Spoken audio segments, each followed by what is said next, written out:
In this video, I'm going to be drawing the LEGO Doc and Marty minifigures from Back to the Future and walking you through the entire process, from doing the background to using markers and coloured pencils to bring the characters to life. And I'm creating this piece to be displayed alongside my recent drawing of the LEGO Delorean. So I started by sketching the minifigures onto my page, and if you're wondering, I used the grid method for this, which is where I put a grid on my reference photo, then the exact same grid on my piece of paper, and then just go through each of the boxes one at a time, and then transfer the outline of the figures onto my piece of paper. And this was actually easier said than done, because as far as minifigures go, these actually have quite a lot of printing on them. I could then come in with the kneadable eraser, but instead of using it in the normal dabbing motion, I've actually discovered that rolling it in my hand into a log and then rolling this log over the page actually works a lot better. I'm still making sure to knead it occasionally though to clean the graphite off the surface of it, so I'm not smearing this graphite elsewhere on the piece, as that completely defeats the object of using this kneadable eraser in the first place. And just like my drawing of the LEGO Delorean, I also want to have a clean white border around this drawing of the LEGO Doc and Marty minifigures. And to do this, I mark out a 1 cm border all the way around the piece and then cover up this border using some masking tape. Now before I can do the background, I need to cover the sketch with something called Frisket film, so I cut a large section of it and then place it over the entire page. I then cut round the outline of the sketch through the film using a scalpel. And you might be wondering whether or not this is actually cutting into the paper, and it is slightly, but what I can do is cover it up using coloured pencil pigment and airbrush pigment a bit later. And once I'd been around both figures, it was time to remove the outer part of the film to leave me with film just on the figures. I could then use black paint to do a foundation for the background, but there was a slight issue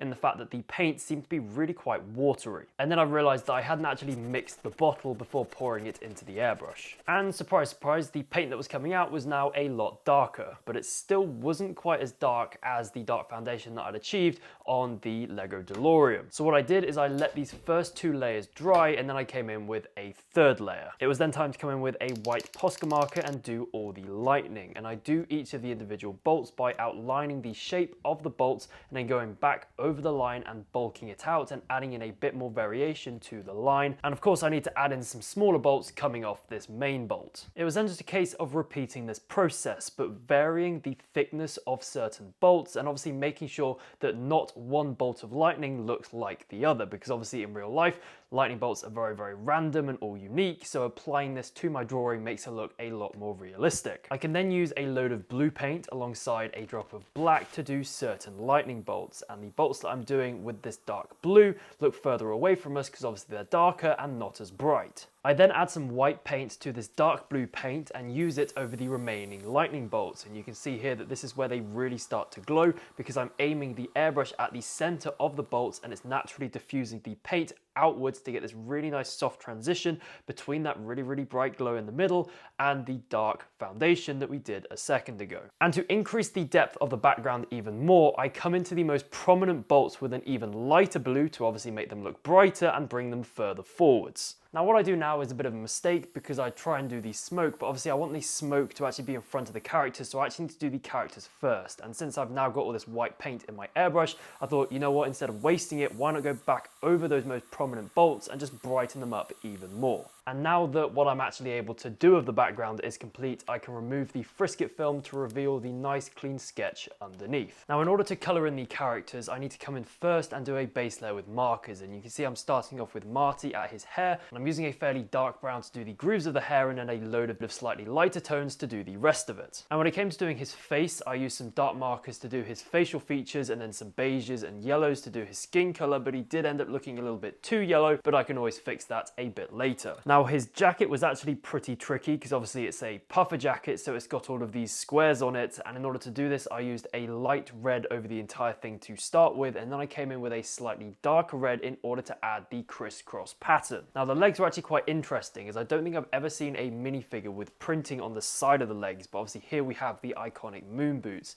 so I really had to take my time with this so I didn't accidentally put dark marker pigment into areas that are a lot lighter. And if you're wondering why I'm doing this base layer with markers, it's basically to make the coloured pencils next look a lot more solid and saturated because they're going on top of an already coloured surface opposed to just a white one. And speaking of coloured pencils, it was now time to come in with the coloured pencils. And this is literally a case of emphasising what I just put down from the the marker base, but obviously adding in more details this time because the tip of a pencil is obviously a lot finer than the tip of an alcohol marker. But one thing I want to quickly point out is, can you see that in the highlights I'm using a blue pencil to show the reflection from the blue lightning shining onto Marty's hair? And when it came to doing his face, I did just use a load of light browns and beiges in order to get rid of that yellowness from the marker base. Now when you think of it, a Lego arm is basically just a cylinder with a flat part where it's connected to the body. So I shade it in the exact same way as you would have shaded a cylinder back in first school. And then it was time to do the hand, which unlike the arm is actually a very complex shape. Now when it came to doing the pencil work on his jacket, it turns out I'd actually made a mistake in the marker base. You can see here that the squares on my marker base are very clearly not square. So once all the remaining colored pencil pigment was removed, I came in with a dark red pencil and created a new crosshatch. And one thing I also did here was I made the squares slightly bigger than what I had in the marker base. Once this was done, I went around the pocket with a very sharp black pencil. Then I used a pink pencil to go in between all the gaps between the crosshatch. All that was left to do now was to add a little bit more tonal variation to the red part of the puffer jacket and then fill in all the grey spaces and then repeat this process to the opposite side. And obviously on this other side we have his other arm, and can you see that I'm also using a lot of blues as well as the greys to again show that reflection from the blue lightning shining onto the pieces. So moving on to Marty's legs, and you can see here that when I first go into an area with the pencils, they do actually look pretty grainy, but what happens is as I start to layer the pencils, it gets smoother and smoother because the pigment that I'm putting down is blending with the pigment that's already on the page. And this is obviously very important when drawing Lego because we want everything to be really nice and smooth. And when it came to doing his other leg, I was actually holding the Marty minifigure in my hand whilst doing this because it was quite hard to see all the details of the moon boot in my reference photo. And the last thing I did to Marty is I darkened up the light strip on the middle of his face because it just looked a bit weird. Right, so moving into doing Doc Brown, and I start this off in the exact same way as Marty with a base layer of markers to add in all the different tones. And can you see at the base of his hair, I'm also adding in some light yellow to show a reflection from his yellow body in his hair. Now my favorite part of doing Doc's face was definitely his glasses because we got to use some really nice sharp contrasts in order to make them look nice and shiny. And I did intentionally use a lot of yellow towards the bottom of his face because obviously his jacket's yellow and is reflecting in his face. Now I mentioned that Marty's torso was pretty complex, but Doc's torso takes it to another level because of his red Hawaiian shirt, which has tons of flower details on it, as well as these weird white speckles that I had to try really hard not to get any red pigment into.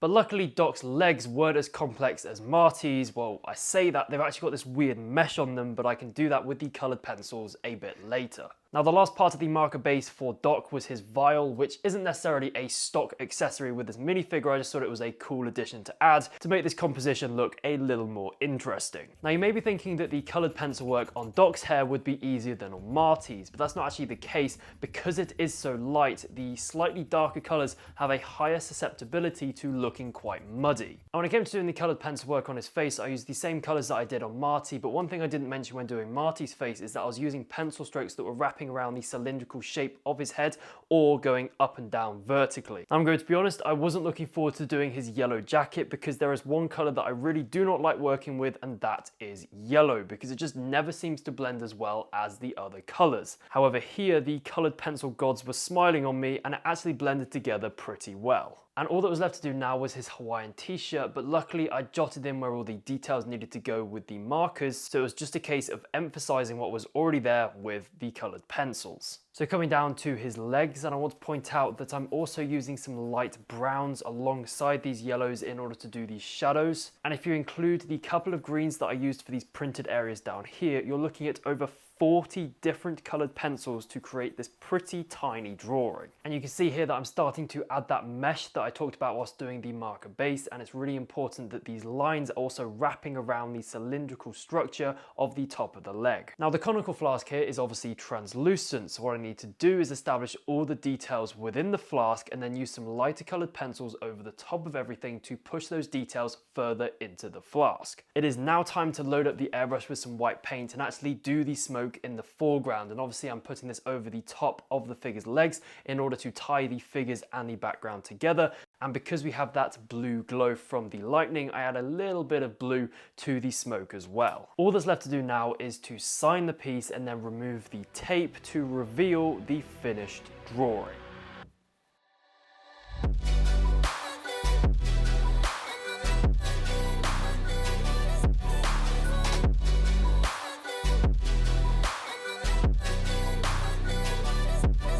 So there you go, my drawing of the LEGO Doc and Marty minifigures. If you'd like a print of this drawing, I'm actually giving them away with the prints of my LEGO Delorean drawing, and I'm only making 10 of those prints, and you can get early access to them by joining my VIP Insiders using the link down below. And with that said, I really hope you've enjoyed this video, and I shall see you in the next one, which will appear on screen right over here. So yeah, I shall see you over there.